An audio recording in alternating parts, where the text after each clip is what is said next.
এইবার বলছে তাড়াতাড়ি উঠে এসো, তাড়াতাড়ি উঠে এসো। এবার বিনোদিনী কহিলে চাপি লাগিয়া না, কহিলে চাপি লাগিয়া না,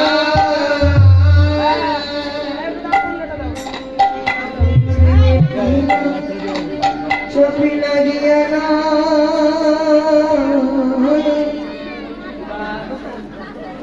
বামেতে পাশরা খানি দক্ষিণে ভোমরা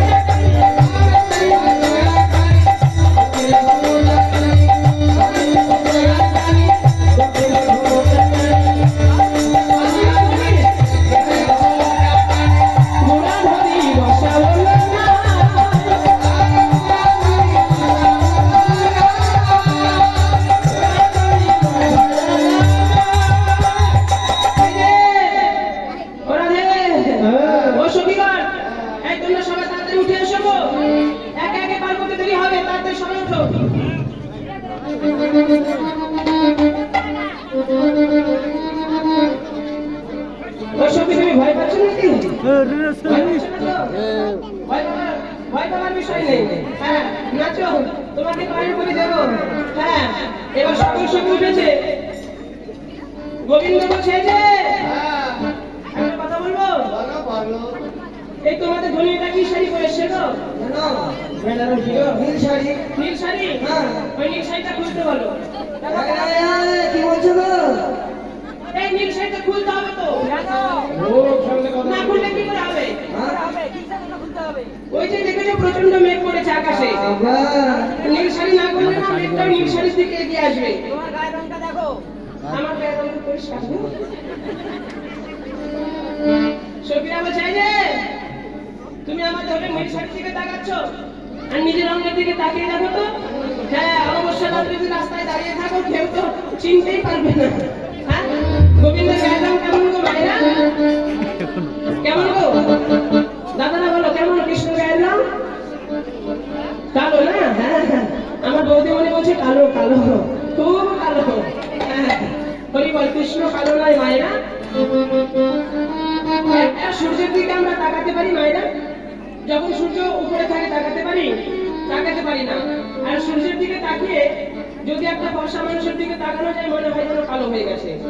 ঠিক তেমন গোবিন্দের অঙ্গে যদি কোটি সূর্যের মতো, একটা সূর্যের দিকে আমরা তাকাতে পারি না, তাহলে কোটি সূর্য একসঙ্গে হলে তার দিকে তাকানো যায়? যায় না। তাই কৃষ্ণকে দেখতে না পেয়ে বৈষ্ণব মহাজন বলেন কালো, কৃষ্ণ কালো, কৃষ্ণ কালো। কৃষ্ণ কেমন? যার মন যেমন। হরি বল, হরি বল, হরি বল।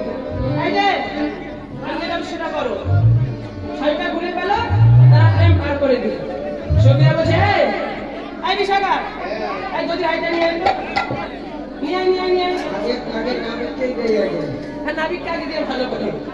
এবার ললিতা বিশাখা সব সঠিক করে ভোরের হারিয়ে এসে নাবিকের মাঝে আসতে পারবো। নাবিক, হ্যাঁ তুমি নাবিক হয়েছো?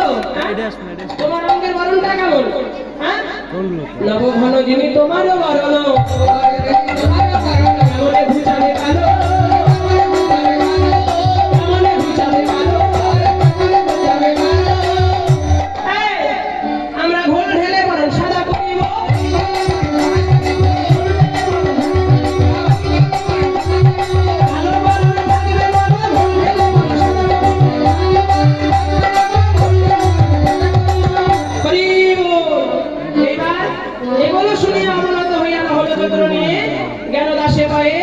সময় নাই আর বিক্রি কিনে গেল। এইবার সকল সখী উঠে গেছে, গোবিন্দ আমার নৌকা চালাচ্ছে। জয় রাধে শ্রী রাধে বলে নৌকা ছেড়ে দিল।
হইয়া হইয়া হইয়া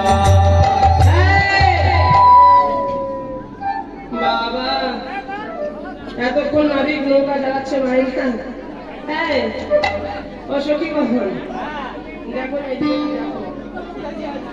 এই খুব ক্ষুধা পেয়েছে কি গো সেই কখন থেকে নৌকা চালাচ্ছি বাবা দুটো থেকে সর্বনাশ সাতটা বাজাবো দাও না গো আমি আর পারবো না এই যে বসে বললাম দাঁড়াও দাঁড়াও ও মা মা গো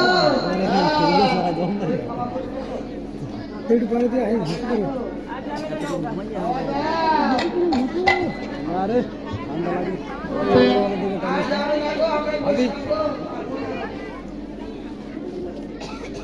আর পারবো না গো ও বাবা হ্যাঁ আর পাচ্ছি না ও সখীগণ আগে খেতে দাও খেয়ে ভালো পাই আগে খেতে দাও খেয়ে ভালো পাই হ্যাঁ আগে খেতে দাও নাহলে বল পাচ্ছি না দুর্বল হয়ে গেছি ওই গো, না খেতে দিলে নৌকা চালাবো না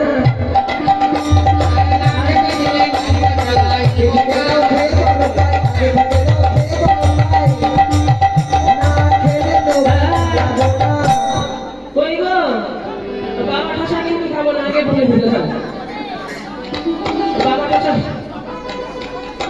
হ্যাঁ বোমা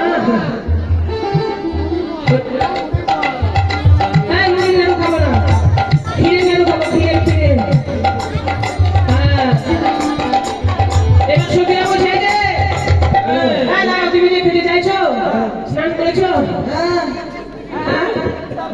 স্নান করতে হবে তো করেছি গো স্নান গোবিন্দ বলছে স্নান আমি করেছি উপরে যুবতী নিচেতে যমুনা উপরে যুবতী নিচেতে যমুনা পরশে আমার স্নান পরশে আমার স্নান মহাস্নানের যোগ লেগেছে হরি হরি বল।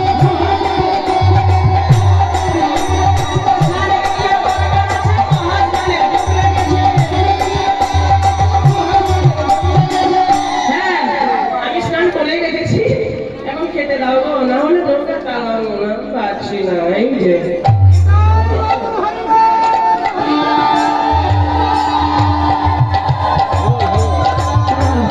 আগে খেতে দাও খেয়ে ভালো পাই আগে খেতে দাও খেয়ে ভালো পাই হ্যাঁ, দাঁড়াও, দাঁড়াও, দাঁড়াও।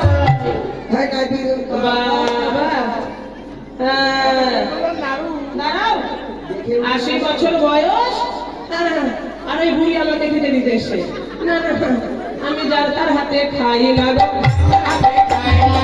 যার হাতে খাই লাগো আমি যার তার হাতে খাই না একটাও দাঁত নেই কিছু না আর আমাকে খেতে দিতে এসেছে হবে আমি যার তার হাতে খাই যার তার হাতে খাই লাগো হরি হরি বল।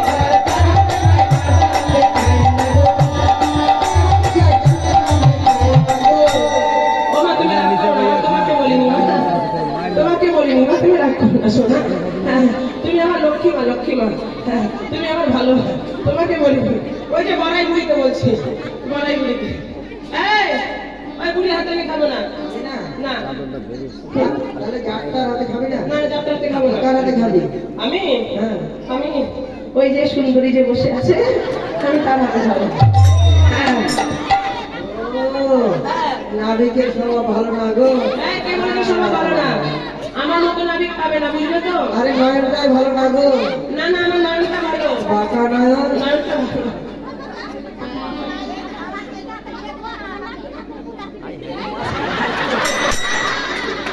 কে দিল গো হরি বল, হরি বল, হরি বল। আরে, আরে, ও সুন্দরী কয়টি গো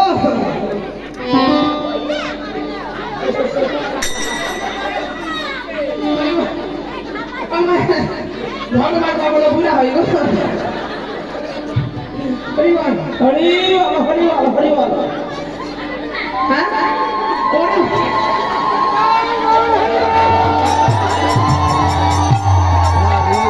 হরি বল, হরি বল।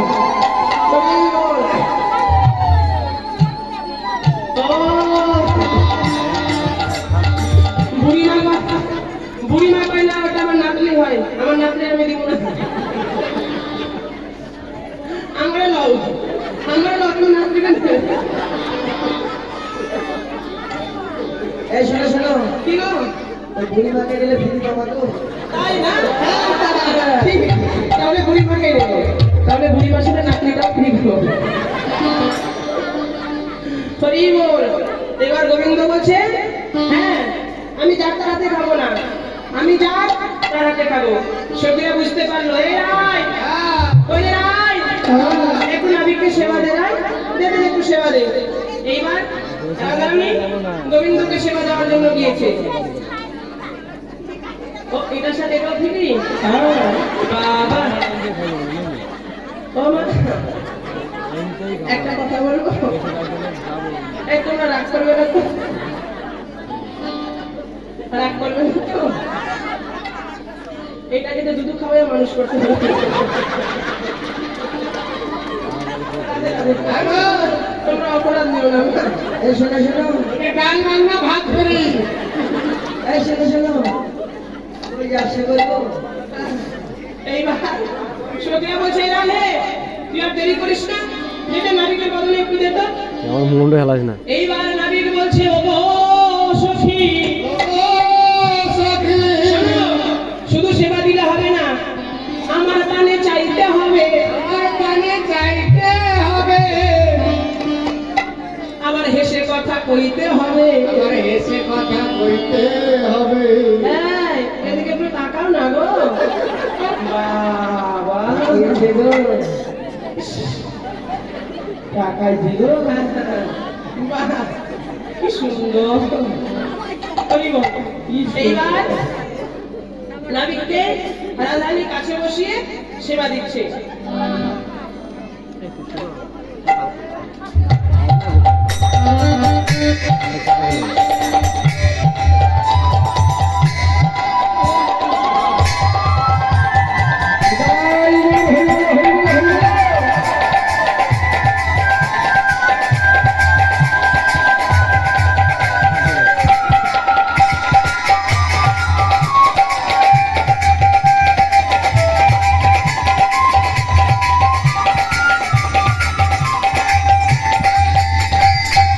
হ্যাঁ, যেই না সেবা দিয়েছে, এবার গোবিন্দ মনে মনে ভাবছে, ওঠো ওঠো। না, সেবা তো হলো, কিন্তু যমুনার মনোবাসনা তো পূর্ণ হলো না। তাহলে এবার যমুনার মনোবাসনা পূর্ণ করে এখানে এসো। এইবার গোবিন্দ আমার হাইলার হাইলার হ্যাঁ, বাহ, ওগো ডুবিলো ডুবিলো চলো না তরি, আরে ডুবিলো ডুবিলো চলো না তরি, ডুবিলো ডুবিলো উচ্চস্বরেতে কহিছে হরি, উচ্চস্বরেতে কহিছে হরি, গুণা ভাবি এইবারে উঠায়ে যাও, আরে গুণা ভাবি এইবারে উঠায়ে যাও।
আমাকে বাঁচাও।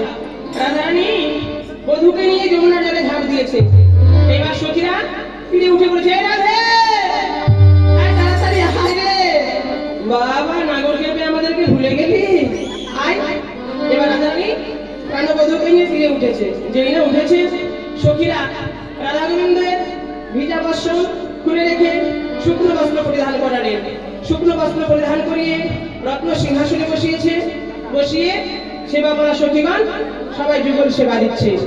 হরি বল মায়েরা, লীলা প্রসঙ্গে আমি এখানে বিশ্রামে রাখি না, আর পাচ্ছি না। হরি বল বাবা, লীলায় চলার পথে বলার পথে বইতে বিকাশা বাস।